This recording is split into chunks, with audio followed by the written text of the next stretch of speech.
সিহাসিদার আবু দাউদ রাসূল আকরাম বলছেন লাইলাতুল কদরে লাইলাতুস 27 সিহাসিদার হাদিসে রাসূল বলছেন 27 রাত হলো লাইলাতুল কদরের রাত।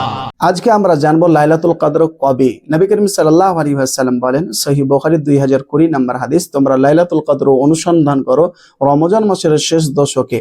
সহিহ বুখারীর 2017 নম্বর হাদিসে নবীজি বলেছেন, তোমরা লাইলাতুল কদর অনুসন্ধান করো রমজান মাসের শেষ দশকের বিজোড় রাতগুলিতে।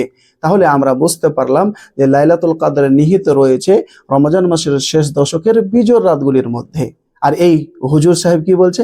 বলছে যে 27 রমাদানে নাকি লাইলাতুল কদর, আর দলিল হিসেবে পেশ করছে কি সুনানে আবু দাউদের 1386 নম্বর হাদিস। নবীজি বলেছেন যে 27 রমাদানি লাইলাতুল কদর, একেবারে সহিহ হাদিস।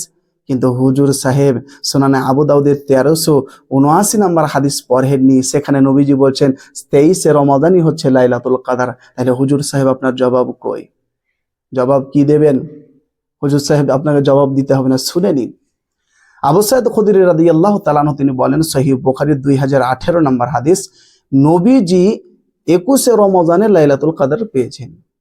আব্দুল্লাহ বিন উনাইস রাদিয়াল্লাহু তাআলা আনহু তিনি বলেন, সহিহ মুসলিম 2665 নম্বর হাদিস, নবীজি 23 রমজানে লাইলাতুল কদর পেয়েছেন। সহিহ মুসলিম শরীফের 2667 নম্বর হাদিস, উবাই বিন কাব রাদিয়াল্লাহু তাআলা আনহু তিনি বলেন যে 27 রমজানে লাইলাতুল কদর সংগঠিত হয়েছে।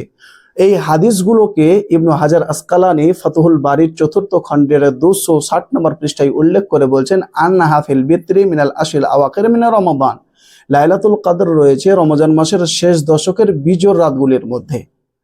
ওয়া আন্নাহা তানতাকিলু, আর লাইলাতুল কদর প্রতি বছর যে একই ডেটে হবে এমনটি নয়, লাইলাতুল কদর পরিবর্তনশীল, কখনো 21 হবে, কখনো 23 হবে, কখনো 25 হবে, কখনো 27 হবে, কখনো 29 হবে।